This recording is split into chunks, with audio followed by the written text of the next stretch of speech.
Bonjour à tous, c'est Aurélien. Nous allons parler énéagramme. Aujourd'hui, nous allons voir ce que l'on peut appeler les 9 tendances principales, les 9 tendances passionnelles. On pourrait dire les 9 passions, tout simplement. Et si on élargit un peu notre regard, on pourrait dire les 9 vasana samskara. Pourquoi? Parce que on ne peut peut-être pas réduire déjà l'énéagramme à la vision, on va dire, occidentale de ces 60 dernières années. Donc effectivement, la psychologie a sa place, le mental a sa place, sinon on ne ferait pas ces vidéos. Néanmoins, lorsque l'on va par exemple explorer notre tendance principale, notre passion, et c'est tout simplement, on pourrait dire, une attitude, un état interne, une attitude psychologique, passionnelle, quelque chose qui, on va dire, se déclenche tout seul, qu'on n'arrive même pas à observer, quelque chose d'inconscient. Voilà. Et donc, c'est souvent à ce prix-là, en observant au quotidien notre tendance passionnelle, que notre vie change. On pourrait dire qu'elle s'améliore. On va prendre un exemple. Le 4, sa tendance passionnelle, c'est l'envie. Il envie quelque chose. Il envie pas de l'argent. Hein. Le 4 envie une attitude, il envie une situation émotionnelle forte, quelque chose de fantasmé un peu, de rêver. Donc, lorsque cette envie n'est pas vue, eh bien, il a ce sentiment fort qu'il lui manque quelque chose. D'ailleurs, il a la sensation d'être non adapté à la vie dans certaines situations. Donc, comme il ne voit pas qu'il est dans l'envie, eh bien, ça l'amène à ressentir à un moment donné du manque, et ce manque, il va essayer de le combler avec quelque chose. Et donc, plus vous observez votre passion, et plus ça va être simple de vous sentir bien dans beaucoup de situations de la vie courante. Mais cela demande de la présence, de la conscience à ce qui est. Effectivement, le mental, lui, ne sait naviguer à travers les pensées que dans le passé et le futur. Donc, on pourrait dire le mental qui a sa place, encore une fois, sinon on ne ferait pas ces vidéos, eh bien, nous amène à cacher notre tendance passionnelle. Et donc, effectivement, on parle de choses subtiles, là, hein. Donc, c'est vraiment l'enjeu, on pourrait dire, fort de l'énéagramme que d'observer au quotidien notre tendance passionnelle. Lorsque vous commencez à faire ça, vous allez, on va dire, voir l'énéagramme comme une mécanique. Lorsque vous comprenez bien l'énéagramme, ça devient, d'une manière générale, une mécanique. On pourrait même oser dire un alphabet. Vous allez pouvoir voir très clairement ce qui se passe, quand ça va bien, quand ça va mal, quand vous êtes emprunt à votre passion énéagramme ou non. Donc c'est tellement riche, l'énéagramme, tellement profond, et il a été tellement réduit ces dernières années, tellement vulgarisé, que c'est aussi un peu à ce titre-là que je fais ces vidéos. Ne prenez bien évidemment que ce qui est bon, ce qui résonne, eh bien de bon cœur, ces connaissances-là sont déjà les vôtres, parce que l'énéagramme parle de nous tous, et le but est quand même aussi, dans un deuxième temps, d'améliorer, on va dire, notre relation avec l'autre, d'accepter la différence, finalement. De comprendre déjà la différence, eh bien, déjà, c'est un premier pas vers ce qu'on pourrait appeler, entre guillemets, l'accueil, l'acceptation. Donc, si vous découvrez, on va faire une petite parenthèse de 10 secondes, si vous découvrez l'énéagramme à travers ces vidéos, alors non, on n'est pas un numéro, et l'énéagramme n'est pas un enfermement, au contraire, c'est un système dynamique, ouvert. Allons-y, on va citer donc les 9 tendances passionnelles, tendances principales, j'appelle souvent. Donc, la première tendance principale du perfectionniste, hein, le perfectionniste, c'est la colère. C'est aussi sa compulsion. C'est un cas un peu particulier, c'est qu'effectivement, il est en colère. Il est en colère et il a, j'ose envie de dire, presque envie de se mettre en colère. C'est comme si c'était une sainte colère. oui, je suis en colère, mais c'est normal, c'est mérité, parce qu'il a des hautes valeurs morales. Comme il a des hautes valeurs morales, eh bien, il a une tendance à se dire, voilà, là, c'est quand même normal d'être en colère dans telle situation. Et ça, c'est subtil, et souvent, il n'arrive pas à, à repérer qu'il va presque, de par lui-même, vers des situations qui portent de la colère. On va dire ça comme ça. Le 2, les dents, eh bien, sa passion, c'est l'orgueil. Oui, en fait, les dents, eh bien, aiment se rendre indispensables et se dit que le monde ne tournerait pas rond. En tout cas, les personnes qu'elle aide, eh bien, cette structure-là, la structure 2, se dit, eh bien, si j'étais pas là pour aider X et Y, leur vie serait pas pareille. Je suis indispensable. Et ça porte de l'orgueil, ça. Le 3, c'est la tromperie. C'est-à-dire qu'il a tendance, c'est une tendance forte chez lui, à tromper son monde, c'est vrai, à maquiller la vérité, mais à se tromper lui-même, en réalité. Il camoufle souvent, il modifie, il vous dira jamais qu'il est dans l'échec, c'est une peur de base chez lui. Il va vous dire au contraire qu'il est dans une réussite partielle. Donc vous avez toujours l'impression qu'il est au top de sa forme dans une réussite. C'est une illusion bien sûr là aussi. Le 4, c'est l'envie. Voilà, donc encore une fois, il a envie des situations émotionnelles fortes et bien sûr, il ne met pas grand-chose en œuvre d'ailleurs pour aller vers une situation qui est presque plus, on va dire, fantasmée qu'autre chose.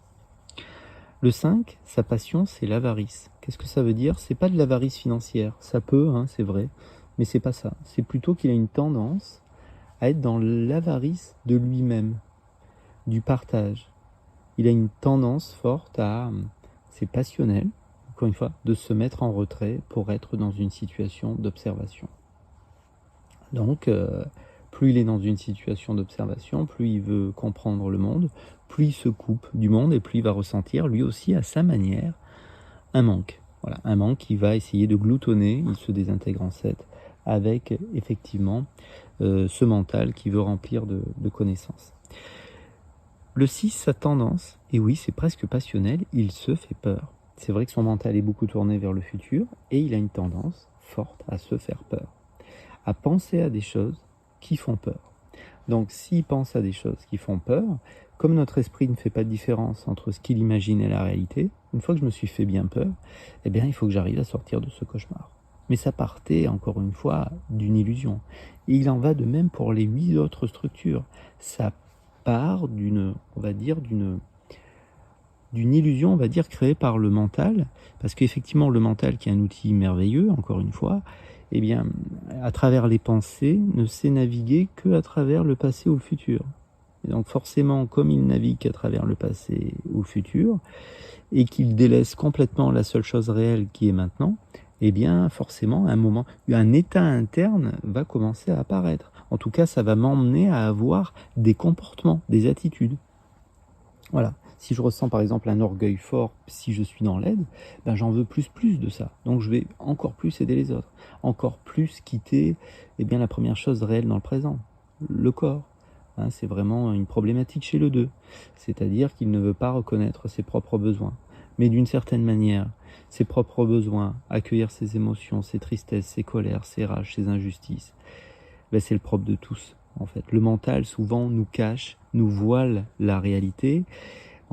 Et là, réellement, le mental, de par son attitude à aller soit dans le passé, soit dans le futur, eh bien, nous voile cette tendance passionnelle. C'est subtil de réussir à observer notre tendance passionnelle, mais c'est à ce prix-là, souvent, que les choses commencent à évoluer dans notre vie. En réalité, rien ne change dans notre vie, c'est juste le regard qu'on porte sur les situations qui évoluent.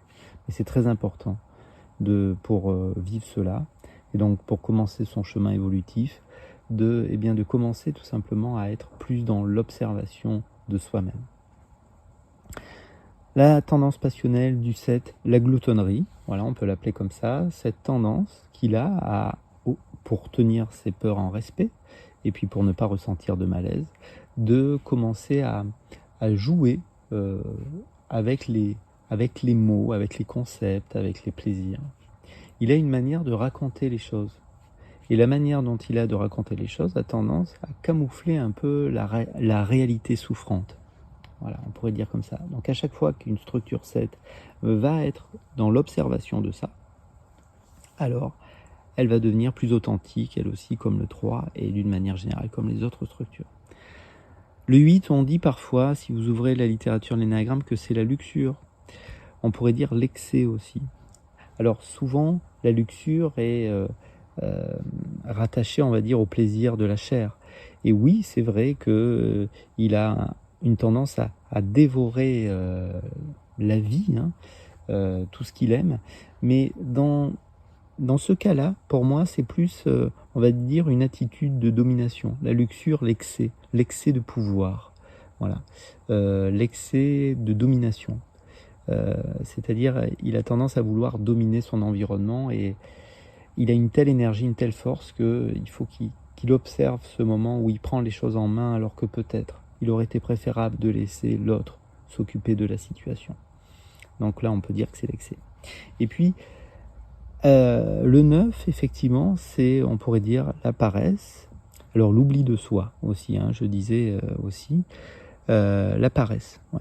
C'est-à-dire que ce moment où il a tendance à se mettre en retrait des situations. C'est-à-dire, je commence à vouloir me mettre maintenant à l'extérieur de ça. Enfin, voilà, j'ai pas envie.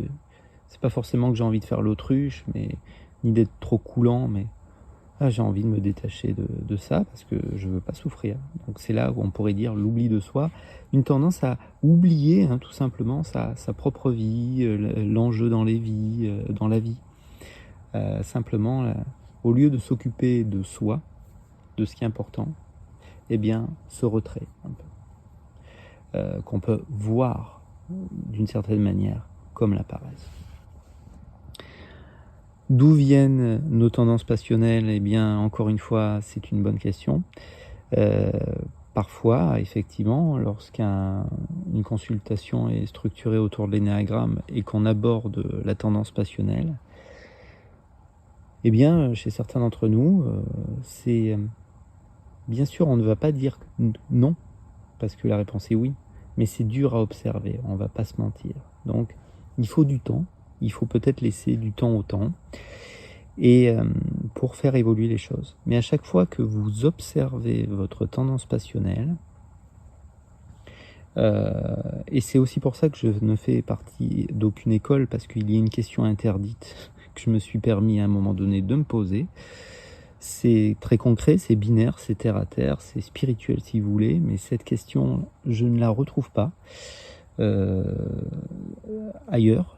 C'est simple, c'est qu'à partir du moment où vous pouvez observer quelque chose, concrètement, c'est qu'il faut en être détaché, il faut en être à l'extérieur.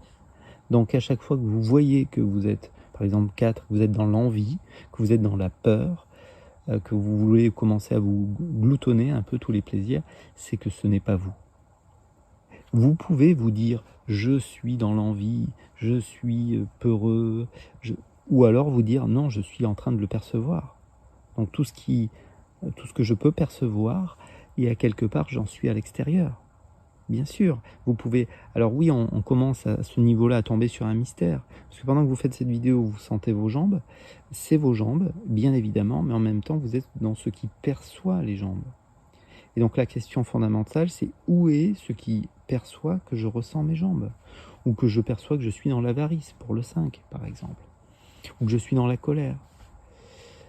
Et donc là, effectivement, on nous a appris à répondre des choses sans y réfléchir. Bah, c'est moi. Oui, mais où est moi? Bah, c'est mon cerveau. Admettons, mais où est ce qui perçoit que c'est dans mon cerveau? D'ailleurs, la première cellule trompe de Fallope, qui va se démultiplier très vite, qui va créer tube digestif, la peau, la couleur de la peau, les organes. Ce n'est que plus tard que le cerveau est créé. Donc le cerveau n'était pas là à l'origine. Donc l'énéagramme nous amène à un mystère. Et toutes ces vidéos tendent vers ce mystère. Voilà. Ce mystère, peut-être que c'est pas un problème en soi.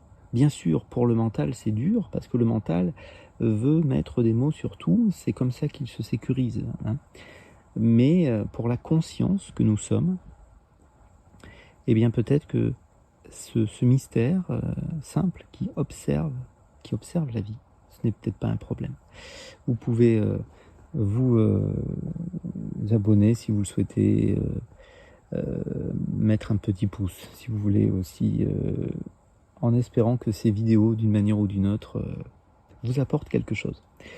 Alors effectivement, là, je l'ai pas signalé, mais c'est parce que c'est jamais bon d'enfermer l'énéagramme, on va dire dans quelque chose de figé. Mais effectivement, on peut constater que c'est eh bien les 7 péchés capitaux, voilà, le christianisme, les 7 péchés capitaux plus 2, hein. Les 2, c'est la peur et la tromperie. Mais encore une fois, on ne peut pas enfermer l'énéagramme dans quelque chose. C'est une figure cosmologique et ça n'appartient à personne, à aucun peuple, à aucune culture. Et je pense que c'est important, tout simplement peut-être, de le rappeler. Prenez soin de vous, peut-être à bientôt. Au revoir.